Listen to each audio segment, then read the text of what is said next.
Alors, merci à Canel, Bruno et Rigodon. Désolé pour tous les 24 ans et moins qui sont comme, c'est quoi cette affaire-là? Ça fait partie de notre culture ici au Québec. L'été, c'est fait pour jouer. Alors, ce matin, c'est un hors-série, donc c'est un discours sur l'été.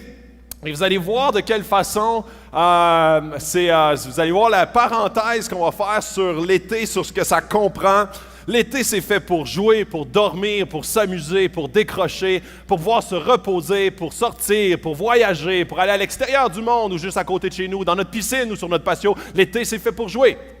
Et là, je vais peut-être... puis je vais vous montrer un verset, d'accord? Drette en partant de même, fret sec, bing bang. Allez donc, faites de toutes les nations des types. Un verset très connu, on l'aime au bout, ce verset-là. C'est comme un des fondements de la raison pour laquelle, ici, Acts 21 a ouvert au centre-ville, au Granada, parce qu'on veut que toute la planète entière, en partant par Sherbrooke, par Magog, où est-ce que Acts 21 également se rassemble ce matin à Magog.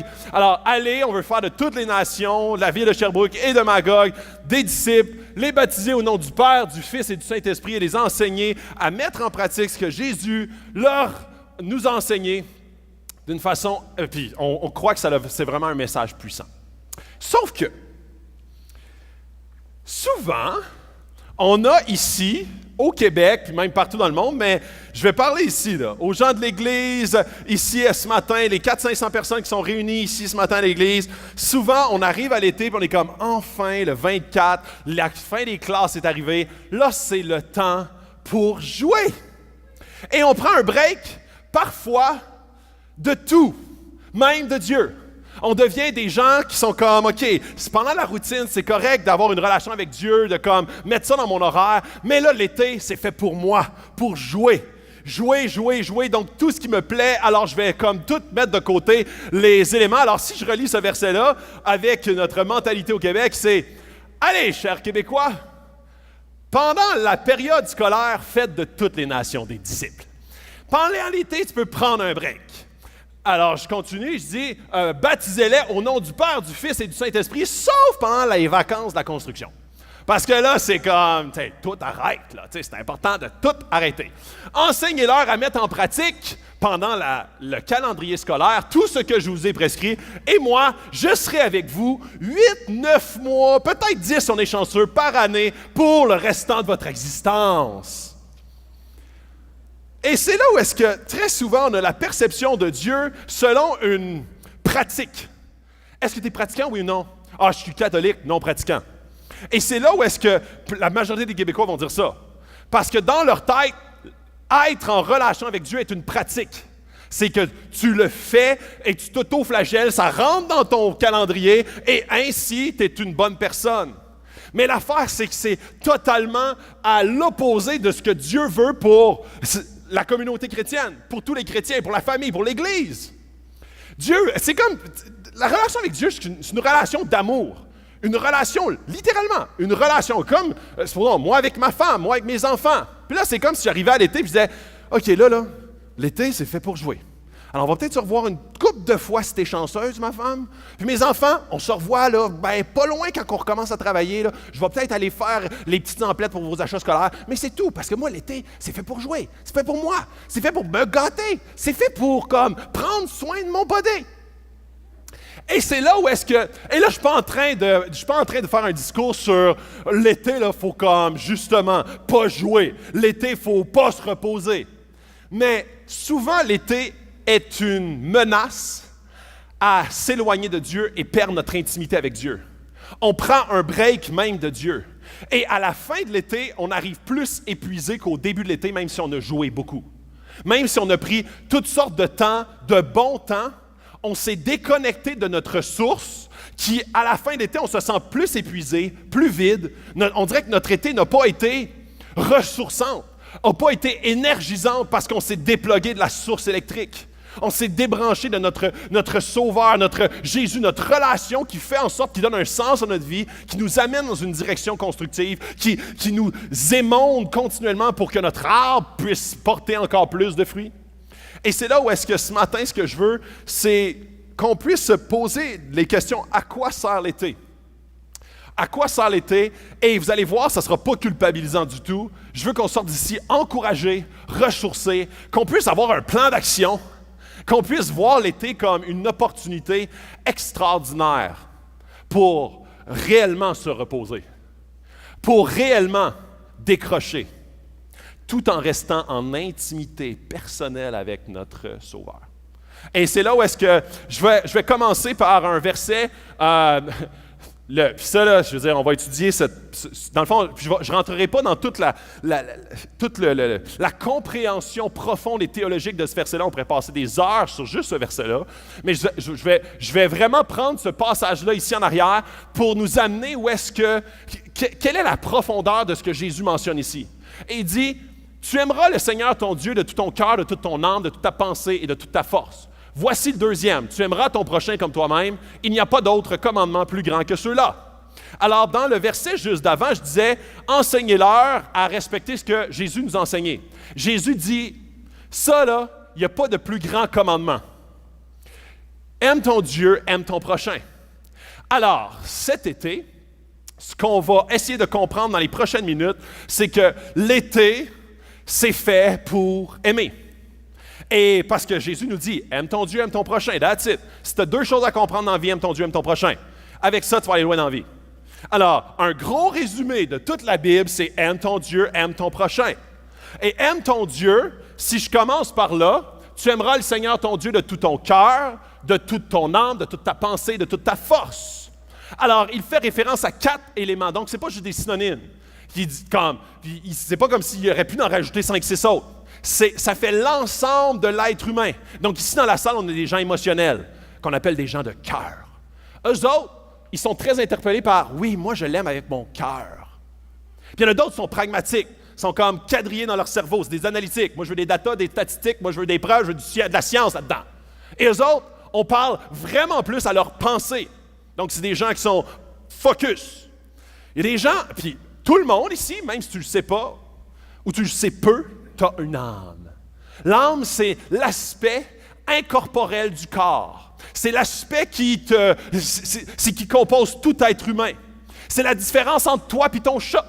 C'est la différence que toi, tu as une âme, tu as quelque chose qui vit éternellement et ton chat, non. Je ne sais pas pourquoi je dis ça, mais ce matin, la semaine passée, j'ai enterré mon chat. C'est une parenthèse. Et là, j'explique ça. Non, ça c'est bad. Alors, j'explique aux enfants qu'est-ce qui arrivait avec le chat. Et c'était pas facile, parce qu'il n'y avait pas d'espoir. C'était pas comme, oui, il ressuscitera au retour de Jésus. Non, il n'y a pas d'âme. C'est comme s'il est mort, il est enterré. Peut-être pas assez profond en l'air de chez nous. Fait que c'est fini. Il va se décomposer, il va le manger. Ceci dit, donc, l'âme, tout le monde est habité d'une âme. Et il y a la force. Donc, il y a du monde l'été qui sont comme, OK, ça fait 2 mois que je me fais des pipes pour arriver sur la plage avec un 6-pack, avec des grosses pipes. C'est des gens qui aiment le body. Et je ne parle pas juste du body d'une façon légère. Dans le sens, de toute ta force, ça veut dire de toute ton activité humaine. De tout le tangible de ce que tu peux faire dans ton 24/7. Donc, tout le monde a le même nombre d'heures. Les plus intelligents comme les plus faibles QI. Les gens qui ont une grande famille de 8 enfants ou qui n'ont pas d'enfants. Les gens qui sont célibataires ou qui sont en couple. Ils ont tous le même nombre d'heures dans une semaine. Alors, de toute ta force et toute ton activité et ce que tu mets dans tes heures de ta semaine. Alors, quand Jésus dit, OK, tout le monde, on est tous différents, des personnalités différentes. On est des individus qui nous composent, on a des cultures différentes, des mentalités, des cerveaux différents. Alors, je vais parler à tout le monde. Alors, le plus grand commandement, c'est que tu vas aimer ton Dieu de tout ton cœur, tout ton émotionnel, tout ce qui t'habite, tous tes papillons, tout ça, là, tout ce qui bat, tout ce qui tes chairs de poule, de tout ça, oui. Tu vas aimer ton Dieu de tout ton rationnel, de toute ta compréhension. Puis Dieu ne nous demande pas d'avoir une foi aveugle. Il nous dit que oui, la foi, c'est quelque chose qu'on croit sans voir, mais il ne nous dit pas comme marcher. Et il nous dit, dans toutes les épîtres de Paul, on voit comment la compréhension est très importante. Et dans une marche chrétienne, on veut que le chrétien apprenne, connaisse de plus en plus Dieu d'une façon cérébrale qui l'amène dans une plus grande passion du cœur. Alors, au niveau cérébral, de toute ta pensée, de toute ta réflexion, de toute ta méditation sur un passage, de toute ta réflexion par rapport à la grandeur de Dieu, on veut aussi que ton âme soit nourrie, ton âme soit édifiée, branchée à la bonne source. Et finalement, de toute ton activité, ta force, de tout ce que tu es capable de mettre en place dans ta semaine, de tout ça. Alors, ça, c'est le premier volet. Et le deuxième volet, voici le deuxième. Tu aimeras ton prochain comme toi-même. Aussi simple que ça. Donc, si tu aimes ton prochain comme ton nombril, ouf! Il va y avoir de l'amour dispersé dans le monde, ça a pu finir. C'est aussi simple que ça. Si tu aimes les autres autour de toi comme toi, le monde va bien aller. Il n'y a pas d'autre commandement plus grand que ceux-là. Alors, souvent on a la perception, nous autres, que I like ou j'aime. Et en français, on est comme pas chanceux. En anglais, ils ont deux mots, like et love. OK? Nous autres, en français, on a juste « j'aime ».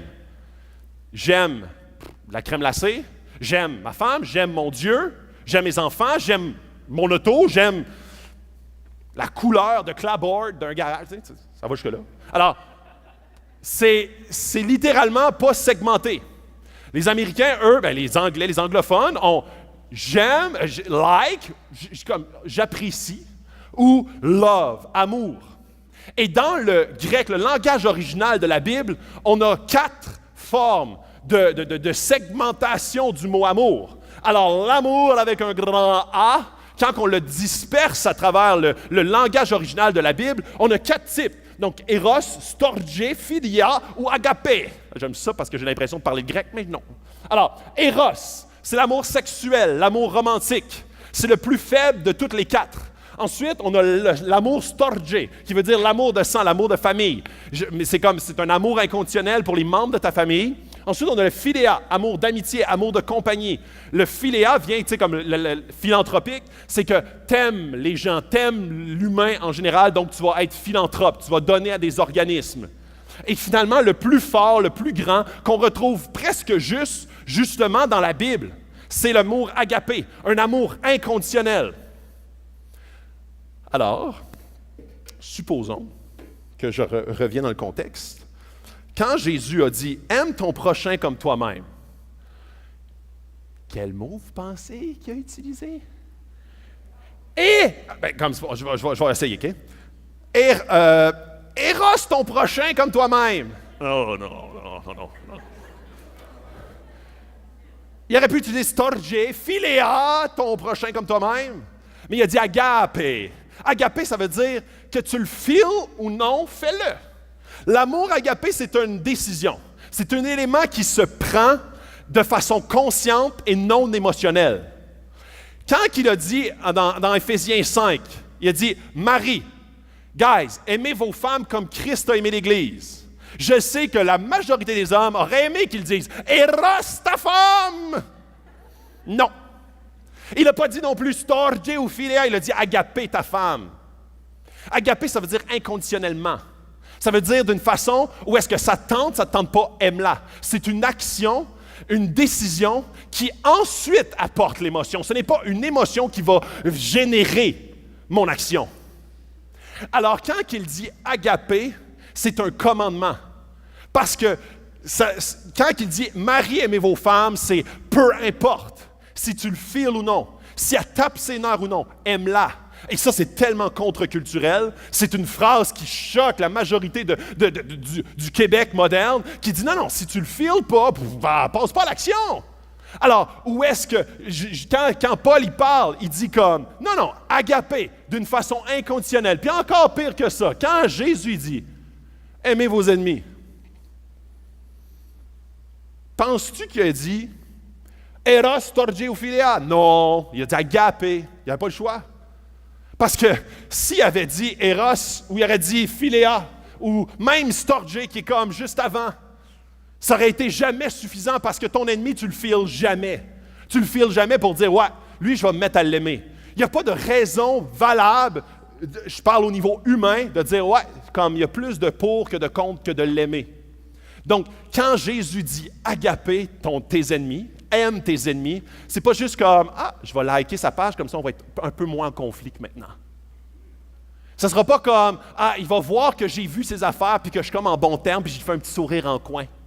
C'est pas ça que ça veut dire. Ça veut dire d'être entreprenant, d'aller au-devant, de vraiment être initiateur envers tes ennemis. Puis là, souvent, on est comme, mais non, j'ai pas d'ennemis, là. Moi, il n'y a personne que je veux sa mort dans la vie. Non, je parle des face à claque dans ta vie. Les gens que tu es comme, il me tape ses nerfs. Voici ton ennemi. Comme les gens que tu as de la misère à tolérer parce que tu trouves qu'à chaque fois qu'ils rouvrent la bouche, c'est comme, c'est insignifiant ce qu'il dit. Tu dis ça en dedans parce que tu ne dirais jamais à l'extérieur. Ça, c'est ton ennemi. Comme ta belle-mère, pour prendre un classique. Alors, des fois, on est comme ennemi, c'est trop fort. Non. J'ai une petite blague, OK, pour vous? Une petite blague. Une année, c'était un pasteur qui donnait son discours, puis il disait Jésus dit d'aimer nos ennemis. Alors, il dit je parie que beaucoup d'entre vous, comme on a tous des gens qui nous tapent un peu sur les nerfs. Alors, il fait lever la main. Il dit quels sont ceux qui ont plus de 20 ennemis dans leur vie? Alors là, il y a comme, je ne sais pas, 20% de la salle qui lève la main de façon disparate. Ensuite, il dit qui en a qui ont moins de 10 ennemis? Alors là, il y en a 50% qui lèvent les mains. Puis là, il dit, quels sont ceux, les extraordinaires, qui ont 1, 2 ou 3 ennemis maximum? Et là, tu as comme 10 à 15% qui lèvent la main. Là, il dit, il y en a-tu, juste par hasard, comme ça, qui n'ont pas d'ennemis? Et là, il y a un gros silence dans la salle. Et là, dans le fond de la salle, il y a un vieux monsieur qui lève la main et dit, moi, je n'ai pas d'ennemis. Alors le pasteur, tout content, il dit, venez en avant. Puis là, il fait venir en avant. Puis là, il dit, monsieur, puis là, il prend le micro. Il dit, quel âge avez-vous? Puis là, il dit, j'ai 98 ans. Puis là, il dit, wow, quel comportement chrétien de ne pas avoir aucun ennemi. Expliquez-nous comment vous avez fait pour ne pas avoir d'ennemis. Il dit, ils sont tous morts, ces connards.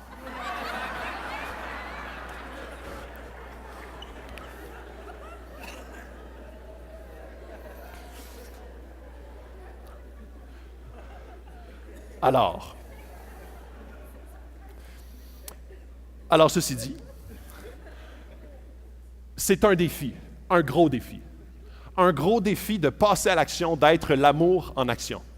Et je vais aborder ce thème-là un petit peu plus dans quelques minutes. Mais auparavant, je veux juste donner quelques clés par rapport à comment est-ce qu'on fait pour aimer notre Dieu. Comment est-ce qu'on fait pour être un amour tout au long de l'été, pour que l'été soit fait pour aimer et non pas seulement pour mon nombril. Alors, dans 1 Jean 4, 8 à 12, il dit « Celui qui n'aime pas n'a pas connu Dieu, car Dieu est amour. Voici comment l'amour de Dieu s'est manifesté envers nous. Dieu a envoyé son Fils unique, Jésus, dans le monde afin que par lui nous ayons la vie. Et cet amour consiste non pas dans le fait que nous avons aimé Dieu, mais dans le fait que lui nous a aimés et a envoyé son Fils comme victime expiatoire pour nos péchés. » Il continue. Il dit, « Bien-aimés, puisque Dieu nous a tant aimés, nous devons nous aussi nous aimer les uns les autres. Personne n'a jamais vu Dieu. Si nous aimons les uns les autres, Dieu demeure en nous et son amour est parfait en nous. » L'élément central, c'est que la personne de Dieu, elle est fondamentalement amour.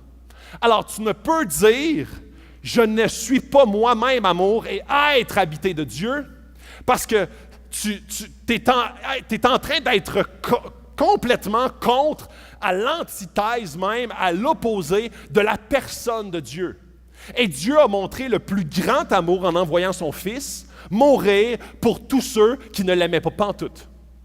Jésus, il y a un verset dans Romains qui dit « Alors que nous étions ennemis de Dieu, Christ est mort pour nous. » Jésus n'était pas populaire. Jésus n'était pas comme « Oh, vas-y, Jésus, s'il te plaît, meurs pour nous. » Non, on le méprisait, on l'a crucifié. Et c'est à ce moment-là que Dieu qui a envoyé son Fils mourir pour nous et que Jésus lui-même a démontré son amour inconditionnel, agapé d'une manière parfaite. Donc, quand le chrétien comprend, mais pas juste d'une façon cérébrale, il comprend avec sa tête, il comprend avec son cœur, Il l'assimile par son âme qui enfin a un espoir éternel et qu'il commence, oui, avec sa force et son activité, à mettre en place des éléments selon sa capacité, selon tout ce que son âme, sa pensée et son cœur lui a découvert. Il a découvert la personne de Dieu. C'est pour ça que très souvent, au Québec particulièrement, l'Église a très souvent été perçue comme un parasite. Un parasite parce que l'Église siphonnait, il disait « OK, faites. Et peut-être que Dieu va dire oui. Peut-être que Dieu va vous aimer si vous faites. Si vous donnez. Si vous vous sacrifiez, peut-être que Dieu va vous aimer. » Et c'est tellement à l'opposé de qu'est-ce que Dieu est et ce qu'il a fait. Dieu est profondément et entièrement amour. C'est pourquoi il a envoyé son Fils. Donc, ce qu'il est, Dieu a défini ce qu'il a fait. Et par la suite, moi, quand je découvre ça, quand je rencontre Dieu, quand son esprit parle à mon âme, il fait de moi son enfant adopté. Donc, je suis aimé, adopté, justifié, racheté. Okay? Tout plein de synonymes en « et ». Okay? Et finalement, c'est ça qui va me propulser et m'envoyer vers le faire. Je vais faire ce qui m'habite. Alors, c'est tellement loin du mécanisme à l'envers. Fais, donc possiblement tu seras, et possiblement Dieu fera envers toi, parce que peut-être qu'il va être dans le bon mood qu'il va être. Non, c'est l'inverse. Il est amour, donc il a envoyé son Fils, donc je suis chrétien, je suis racheté, aimé, donc je fais. Et si tu inverses n'importe quel de ces éléments-là, ton christianisme va être un christianisme écrasant. Et c'est pour ça que l'Église, souvent perçue comme un parasite, devrait être une des meilleures nouvelles que le monde a connues. Parce qu'il est là pour aimer. Il est là pour aimer son Dieu et aimer son prochain. Donc, normalement, un chrétien à ton travail devrait être la meilleure nouvelle pour l'employeur. Un chrétien dans une famille devrait être la meilleure nouvelle. Un chrétien dans une famille devrait être la meilleure nouvelle. Un chrétien n'importe où devrait être une excellente nouvelle, mais très souvent, et ça je t'ai parlé il y a quelques semaines quand je parlais du discours sur l'orgueil, très souvent, l'orgueil religieux nous amène à nous gonfler le torse, regarder les autres de haut et faire comme « Wow, qu'ils sont chanceux de m'avoir, eux autres! » Et c'est tellement l'inverse. Tellement l'inverse de la pensée de Dieu et de ce que Dieu est. Quand Jésus est venu, le roi du monde s'est fait serviteur. C'est là où est-ce que l'orgueil humain, que très souvent on va valoriser ce que tu vas faire dans la vie, Jésus, lui, c'est comme l'inverse. Le roi du monde éternel, le roi des rois, vient pour servir, laver les pieds de ses disciples, mourir sur la croix de la mort la plus humiliante. Comme un homme qui se faisait crucifier, ce n'était pas juste une douleur atroce, c'était aussi la pire insulte, c'est pas assez fort. C'est complètement humiliant. Complètement humiliant. Je continue. Alors, aimez Dieu. Si vous m'aimez, respectez mes commandements. Si tu lis ça, tu dis « Oh, c'est pesant ça. Ah, ça veut dire si je l'aime, il faut que je fasse. » Et c'est là où est-ce qu'il faut toujours que tu interprètes chaque verset à la lumière de l'Évangile. Si tu vois ça déconnecté de l'Évangile, ça va t'écraser. C'est un résultat. Si tu aimes, tu vas faire. Alors, et quand on lit ça, c'est si tu aimes, agapé. Donc, c'est pas si tu le files, tu vas éventuellement faire. C'est plus que tu te replonges dans qui est Dieu et ce qu'il a fait pour moi, et plus que ça me stimule à faire comme « Wow! » Je me délecte de sa présence et de son œuvre, et par la suite, ça m'influence à. Et c'est là où est-ce que aimer Dieu, il faut toujours garder en tête l'Évangile avant tout. Si tu te déconnectes de l'Évangile, et c'est quoi l'Évangile? C'est que tu seras toujours plus aimé, plus chéri, que jamais ce que tu pourras imaginer être. Et en même temps, tu es pécheur et tu as besoin d'un sauveur. Et cette tension-là est absolument nécessaire. Parce que si tu es trop orgueilleux, sache que tu es un pécheur et que tu as besoin de Jésus. Et si tu t'enfles d'orgueil, si tu tentes d'orgueil et tu dis « Ah, j'ai pas besoin de ça », le fait que tu as besoin d'un sauveur va te ramener à l'humilité. Mais en même temps, Dieu dit « Je t'aime tellement inconditionnellement que j'ai envoyé mon Fils, car Dieu a tant aimé le monde qu'il a donné son Fils unique, afin que quiconque croit en lui, quiconque croit en Jésus, ne meure pas, mais qu'il ait la vie éternelle. » Fait que voyez cette tension-là qui est absolument essentielle dans l'amour de Dieu. Si l'amour de Dieu est seulement une pratique pour toi, tu te déconnectes de ce qu'il a fait pour toi. Tu te déconnectes de ta vision de l'Évangile. Ensuite, anticipe où sont tes pièges. Puis ça, je parle vraiment de façon très pratique dans l'été. On a tous des pièges qui nous attendent durant l'été. On a tous des éléments, de par notre personnalité, qui nous amènent loin de Dieu, qui amènent notre âme à être desséchée parce qu'on se déconnecte du ruisseau qui est Dieu, de la source d'eau vive. Alors, sache où sont tes pièges. Si l'été pour toi, c'est comme une opportunité pour dépasser tes limites, faire la fête, il n'y a plus de cadre, il n'y a plus de routine, c'est un piège pour toi. Si pendant l'été, c'est fait pour juste décrocher, comme Dieu, ça va recommencer en septembre, c'est aucunement, Dieu est là puis il t'attend, il veut cette intimité-là avec toi, donc repère où sont tes pièges. Des fois, de te retrouver avec certaines relations, tu ne deviens pas une influence pour eux, mais tu te fais influencer. Ça te draine vers le bas. Alors, l'été, c'est fait pour quoi dans ta vie? Et toute cette notion-là de repos, l'été, c'est une opportunité extraordinaire. L'été, c'est fait pour aller dans sa nature, contempler la nature et passer en mode adoration de qui il est d'une façon totalement différente qu'à moins 30 en pelletant. L'été, c'est extraordinaire pour connecter avec des gens qu'on n'a peut-être pas le temps durant l'année. L'été, c'est extraordinaire pour prendre le temps de commencer un livre qu'on n'a jamais le temps de lire durant l'année, de commencer à lire d'une façon plus assidue la parole de Dieu, la Bible, de commencer à connecter autour d'un feu de camp avec une guitare pour chanter à Dieu des louanges. Ah, c'est bizarre. Yes! Yes! Parce que ton âme a besoin de ça, aspire à ça, veut connecter avec ton Créateur. Alors, c'est là où est-ce que l'été, c'est une grande opportunité, mais souvent, ça devient un piège et une menace, et on saute dedans. Reconnais le besoin de la communauté. Souvent, les gens, durant l'été, déconnectent de l'Église. Ils sont comme, « on recommence en même temps que l'école. » Et je ne suis pas en train de dire que, comme d'une façon religieuse, que l'Église est comme l'élément qui te garde. Mais clairement, l'Église, c'est une communauté. C'est un moment où est-ce que dans la semaine, je peux arrêter mes autres activités, et entendre parler de Dieu, avoir un band qui amène dans la louange, avoir des moments de prière, de pouvoir servir, de pouvoir me déconnecter de juste « je suis orienté vers jouer » à « je suis orienté vers mon Dieu ». C'est un moment, c'est une opportunité dans la semaine, tout simplement.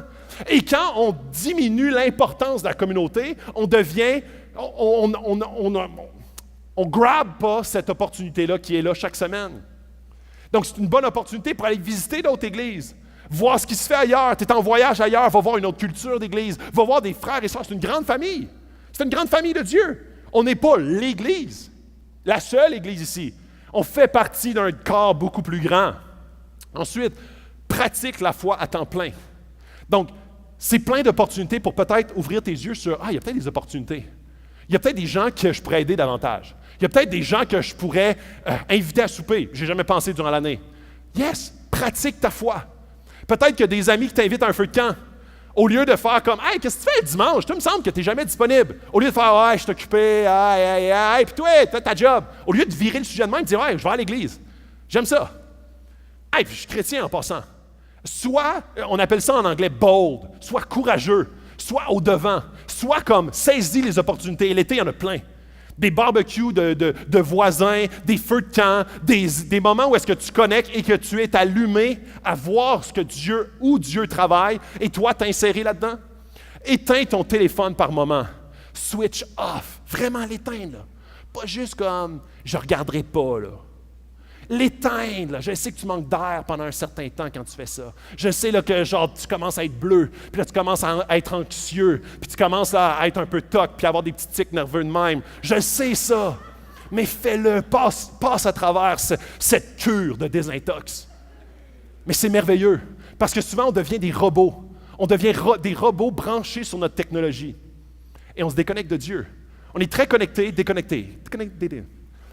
Celui qui échoue de planifier, planifie d'échouer. Ah, ça, c'est beau, hein? Ça, c'est beau. Alors, de toute ta force. Souvent, on est comme, la connexion avec Dieu, c'est quelque chose que je feel. C'est juste quelque chose qui est comme intangible. Non! De planifier, c'est pas comme, oh, mais ça, c'est pas spirituel. L'esprit agit juste comme d'une façon venteuse. Non! L'esprit, oui, habite en toi.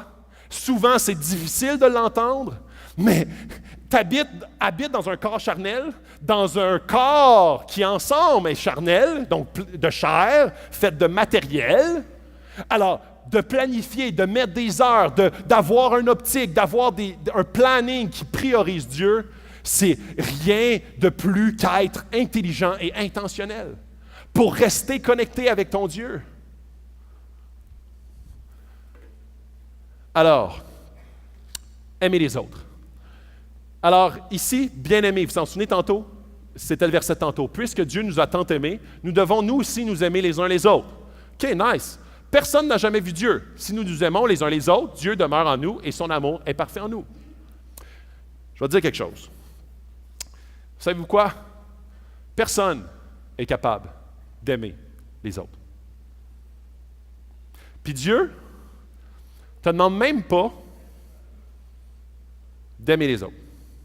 Ben là, wow, là, je trouve que tu te contredis. Là. Tantôt, c'est aimer là, avec ta force. Tout, puis là, non, tu n'as pas besoin d'aimer. Ce qu'il faut comprendre, c'est que toi, tu n'es pas la source. Tu es juste un tuyau, un pipeline. Tu es juste comme une pipe de cuivre. Un canal de l'amour de Dieu. Alors, si toi, tu penses générer ça, si tu penses comme produire ça, ça va être peine perdue.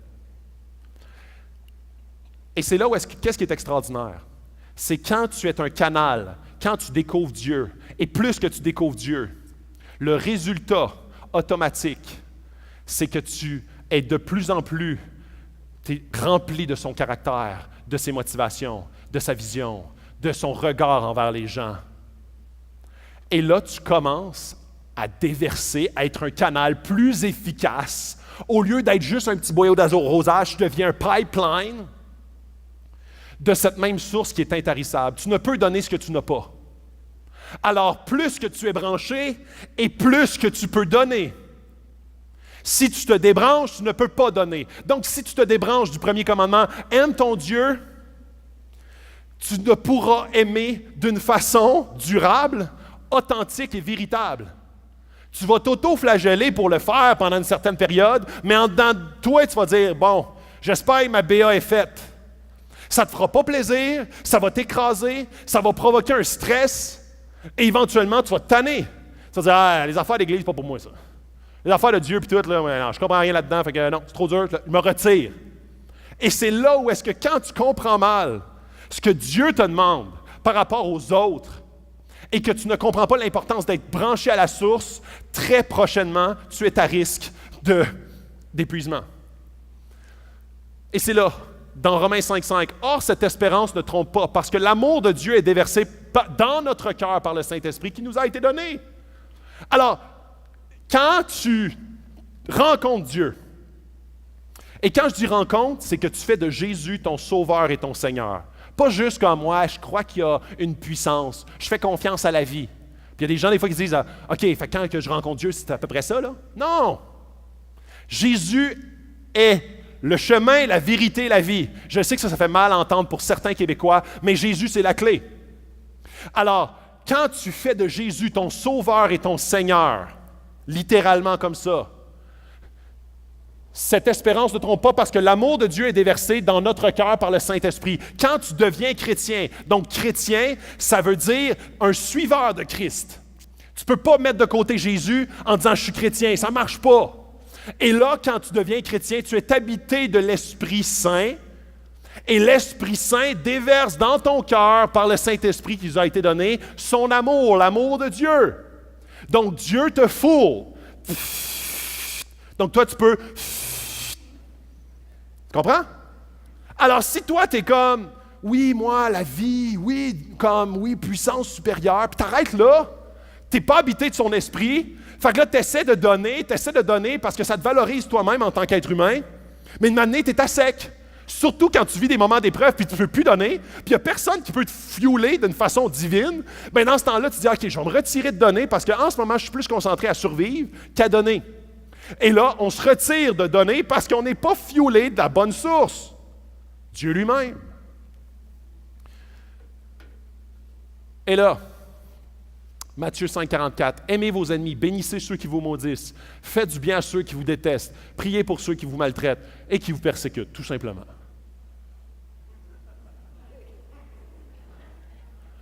Tout simplement, c'est easy touch, là. Et ça, là, c'est normal que ça vienne nous gricher. Pensez à, tantôt je disais la face à claque, donc pensez à la face à claque qui vous gosse dans ces temps-ci, là. Alors peut-être votre patron qui vous a déjà exploité un peu, peut-être quelqu'un que vous avez de la difficulté à sentir, quelqu'un qui a un gros ego, qui est intolérable, qui est méchant, mesquin, quelqu'un qui vous abaisse tout le temps, quelqu'un qui vous critique au travail. Des fois, ça peut être plus proche dans la famille. Ça peut être justement un membre de la famille, un oncle, une tante, un frère. Ça peut être comme sa femme, son mari, ça peut être ses parents. Et c'est pour ça que mon ennemi, tu peux l'aimer d'un certain amour, mais l'amour agapé, c'est un amour inconditionnel et en action. C'est un amour proactif, c'est un amour intentionnel, c'est un amour qui avance et pas juste qui tolère. Donc des fois, quand on dit « OK, non, c'est correct, je vais le tolérer, je vais sentir sa présence, je vais aller dans un coin de la salle où est-ce qu'il est, j'aime. » Non. Aimer, agapé, c'est pas juste un « like », c'est un « agapé ». Agapé. Ça veut dire de passer à l'action, d'être amour. Ça veut dire de faire preuve de la même amour que Jésus a fait preuve envers toi. Alors que tu étais ennemi de Dieu, Christ est mort pour toi. Donc, quand tu vois les autres autour de toi qui sont tes ennemis parce qu'ils t'ont piqué un peu au vif, comment tu penses que Jésus a été piqué au vif d'une façon littérale avec une couronne d'épines, craché au visage, arraché la barbe, cloué sur une croix? Tout ça pour toi parce qu'il t'aime. Quand tu comprends ça et que ça devient une réalité intangible, dans ton existence, tu es comme, certain, je vais t'aimer. J'ai tellement été aimé pendant que je n'étais pas aimable par le plus grand être amour de l'humanité. C'est clair que je vais t'aimer. Alors, quand on lit ça, on est supposé de faire « c'est impossible ». C'est le désir de Jésus. C'est impossible si tu le fais par tes propres forces. Jésus, en disant ça, il veut te pousser à la croix. Il veut te pousser à l'Évangile. Il veut te pousser à l'endroit seul où est-ce que tu vas pouvoir faire ça et pratiquer ça. Si tu veux pratiquer ça sans Jésus dans le portrait, tu vas échouer. Tu vas être épuisé. Tu vas dire, c'est n'importe quoi la Bible. Parce que la Bible, ce n'est pas de faire, premièrement. C'est d'être, de rencontrer Dieu, de rencontrer son amour. C'est de voir à quel point il est. Et ainsi je suis. Et je veux faire. Yes.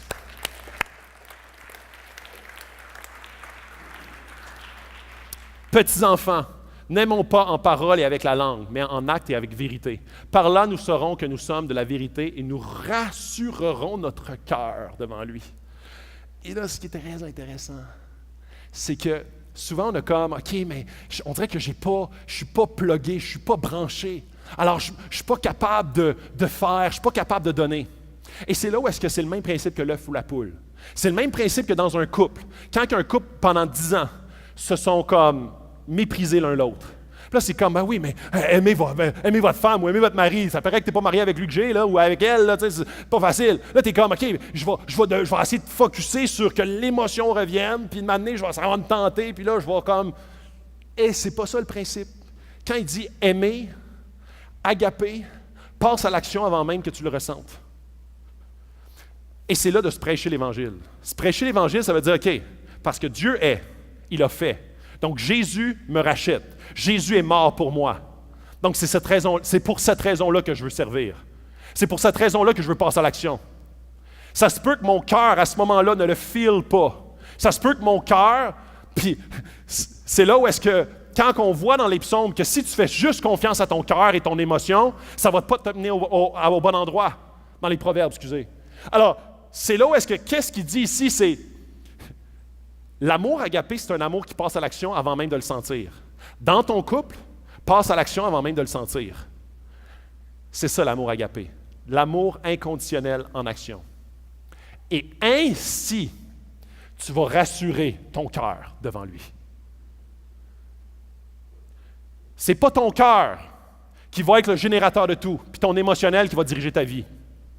Sinon, c'est sûr et certain que très souvent, tu vas aller dans le champ.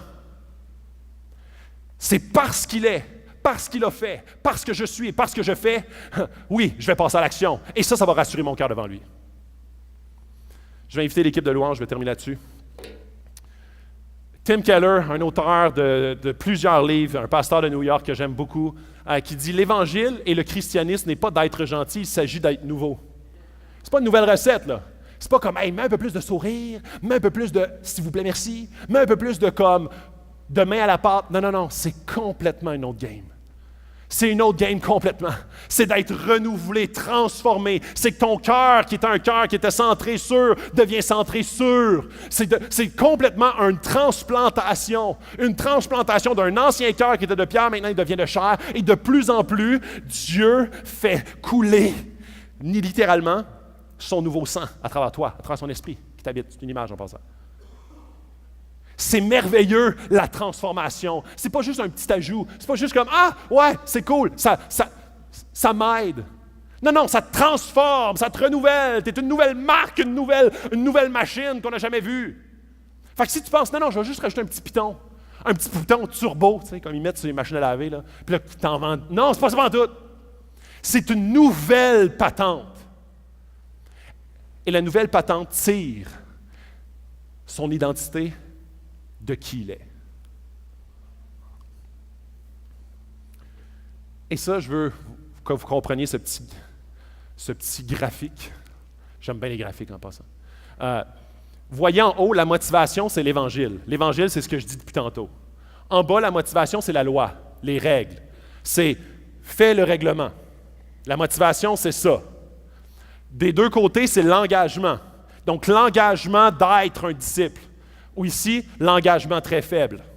Alors, lorsque tu as une motivation, je vais commencer par en bas, motivation par la loi. Le pasteur a dit de faire. Ma mère m'a dit de faire. Mon père m'a dit, peu importe, mon groupe me dit de faire la loi. Et tu es peu engagé, tu vas avoir un désintérêt, tu vas avoir une culture apathique. Apathique, ça veut dire l'inverse de sympathique. Donc, tu vas être comme faciès, très, très négatif. Ça ne te tentera jamais de passer à l'action. Ça va comme, tu n'auras aucune énergie pour ça. Tu vas être comme juste aucun intérêt. Culture apathique. Quand tu as beaucoup d'engagement, beaucoup de drive, tu as du feu, mais tu es motivé par la loi. C'est un stress, une culture qu'on appelle de découragement. Tu vas peut-être avoir le feu au départ, tu vas avoir le feu aux poudres, tu vas te dire « Hey, ouais, je veux déplacer les montagnes parce que demain, je vais être une bonne personne et enfin, Dieu va m'accepter. » Puis de manière, plus que tu avances, puis plus que tu vois que tout ça ne suffit pas parce que tu te sens toujours un échec. Tu sens toujours qu'une année, c'est pas assez. Stress, culture de découragement. Quand tu commences à être drivé par l'Évangile, où est-ce que l'Évangile devient concret pour toi? Où est-ce que tu commences à découvrir qui est Dieu et ce qu'il a fait pour toi? Mais que tu es peu engagé. Tu regardes ça de loin comme une troisième personne. Puis tu regardes ça puis tu dis « Ah, je regarde ça aller, là. Je regarde ça puis non, moi j'ai mes affaires. Tu sais, j'ai en masse d'affaires dans ma vie. Je ne veux pas rajouter ça par-dessus, là, l'affaire de Jésus puis tout. Je comprends l'Évangile, je comprends tout ça. Je l'ai rencontré il y a 23 ans, mais à cette heure, tu sais, je sais ce qu'il y a là-dedans puis tout. Là, fait que à cette heure, je vis ma vie. Je viens à l'église une couple de fois par année juste pour garder les affaires. J'ai compris Jésus dans le temps, mais je ne suis plus engagé. Ce que ça amène, c'est du confort. Un des principaux défis de l'Église. Parce que très souvent, particulièrement au Québec, c'est « prends soin de toi ». L'été, c'est fait pour jouer. Et c'est là où est-ce qu'on devient très confortable, même si on a compris l'Évangile, on se déconnecte de la source et éventuellement, on est à sec. Et c'est là où est-ce que Jésus dit « Hey, faites de toutes les nations des disciples à temps plein ». Et ça veut dire que ton temps, c'est tout le temps à Dieu qu'il appartient. Et ça ne veut pas nécessairement dire de toujours être en action. Des fois, c'est pas pour rien que le sabbat existe. Et le sabbat, ça veut dire d'arrêter. C'est une loi. Dieu dit, vous allez arrêter, faites rien, complètement arrêter. Vous êtes obligé de faire ça. Donc, Dieu valorise le repos, sûrement plus que toi. Parce que des fois, nous autres, on tombe dans l'activisme. On est comme, il faut mettre plein d'activités dans nos vacances. Dieu, il dit non, prenez du repos. Puis pas juste pendant tes vacances, toute l'année. Repose-toi. Et une culture d'influence, quand tu es engagé, tu comprends l'Évangile, c'est une culture d'influence et tu deviens un disciple. Tu deviens un disciple qui est comme, je suis ressourcé par l'Évangile et je donne et je suis engagé continuellement parce que Dieu me ressource, Dieu me tank, il me fuel, il déverse son amour envers moi, donc je veux aimer. J'inviterai l'équipe de louanges qui sont sûrement quelque part. Donc, moyen concret pour aimer cet été. Et j'ai mis juste quelques éléments très rapides, mais prie pour les gens. Prie pour les gens dans l'Église, à l'extérieur de l'Église. Prie pour les gens de ta rue. Prie pour ton voisin. Prie pour ton patron, même si c'est en congé. Prie pour... La prière, c'est une puissance donnée par Dieu pour que les chrétiens puissent intervenir et vraiment influencer le cours de l'histoire. La prière n'est pas juste un moyen, c'est un moteur. La prière, c'est quelque chose qui est puissant, plus qu'on pourrait imaginer ou penser. Prie pour eux. Observe, vois le besoin, ouvre tes yeux. Je trouve ça extraordinaire et sérieux, je veux le dire maintenant. Vous êtes une église, je suis tellement fier de voir. La semaine passée, on avait 10 bénévoles pour les déménagements la semaine prochaine. On en a 78. J'ai vu le monde qui se sont inscrits. Vraiment, moi, je trouve ça extraordinaire de faire partie. Et moi, c'est un honneur de faire partie d'une église vivante. Une église qui dise, « Ah non, disons, on est des disciples. On n'est pas juste des passifs. On n'est pas juste dans le confort. On veut veut surtout pas des religieux. On veut être des disciples qui, à temps plein, l'été, c'est fait pour aimer. L'été, c'est fait pour être en connexion avec notre Sauveur. On veut être branchés. Et vraiment, je suis honoré de faire partie de cette Église. Vraiment honoré de voir que plusieurs personnes qui cheminent avec Dieu, des transformations de cœur, des changements de vie, des choix d'obéir à Dieu et de voir comment est-ce que Dieu rayonne à travers vous. Donc, les gens ne voient pas vous quand vous déversez de l'amour. Ils voient Dieu. Ils voient la source. Et c'est pour ça qu'ils trouvent ça bizarre. Ils trouvent ça bizarre parce que c'est pourquoi tu fais ça? Qu'est-ce que tu veux? Je suis un pipeline. Je suis un tuyau, moi. Dis pas ça, OK? Mais je suis juste comme un reflet, that's it. Je suis rempli, je donne. Je peux pas, ça déborde. C'est pour ça que je veux faire. Et la semaine prochaine, on a cette chance de pouvoir aimer notre ville. On a la chance de pouvoir être en action, se lever ensemble, prendre des boîtes. Et il n'y a personne qui tripe faire des déménagements, je vous le dis. Il n'y a personne qui tripe. Mais on veut être un canal. Un canal qui, oui, dans le concret, qui va prier, qui va observer, qui va servir les uns les autres, qui va aimer d'une façon concrète tout au courant de l'année. Mais on veut aussi prendre nos muscles. On veut le faire de toute notre force aussi. Donc, on veut le faire de toute notre pensée, on veut le faire de tout notre cœur, de toute notre âme, mais aussi de toute notre force. Et ça, on est capable de le faire et on veut le faire centré sur l'Évangile. On veut le faire parce que Christ l'a fait pour nous.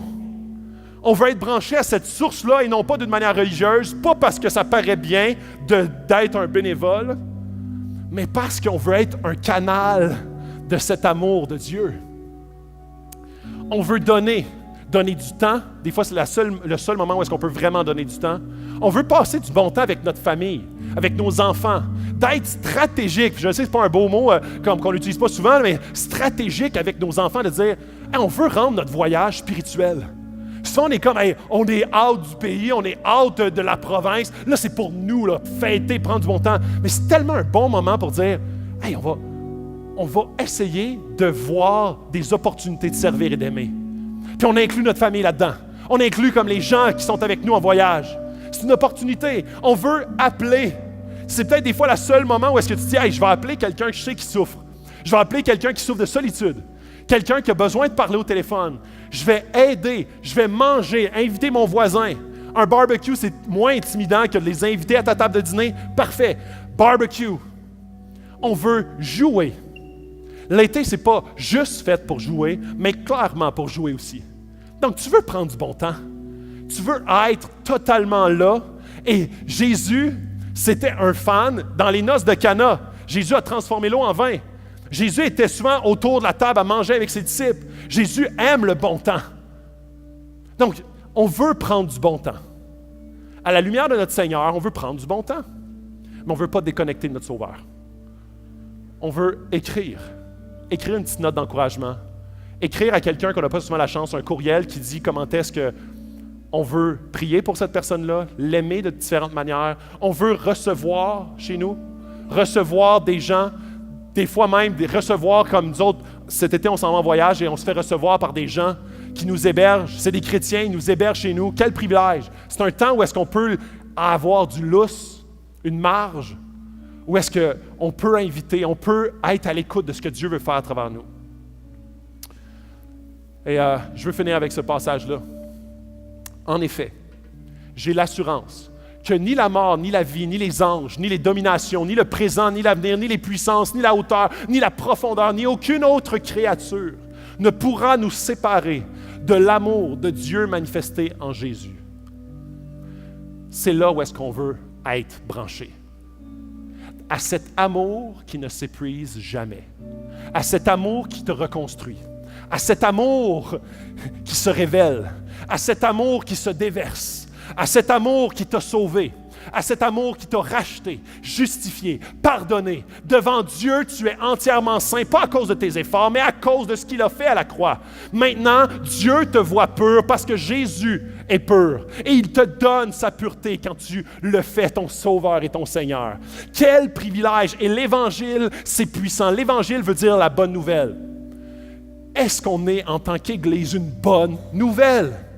Et c'est impossible d'être une bonne nouvelle si on n'est pas branché à cette bonne nouvelle. Alors moi, cet été, ce que je veux, ce qu'on veut ensemble, ma prière pour l'Église, c'est qu'on reste des disciples à temps plein.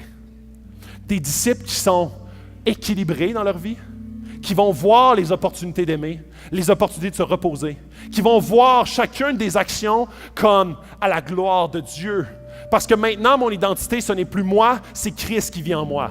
Mon identité n'est plus définie par ce que je fais, mais par ce qu'il a fait. Mon identité n'est plus composée de comment est-ce que je suis capable de me reposer pour mieux faire ce que je fais pendant l'année. Non.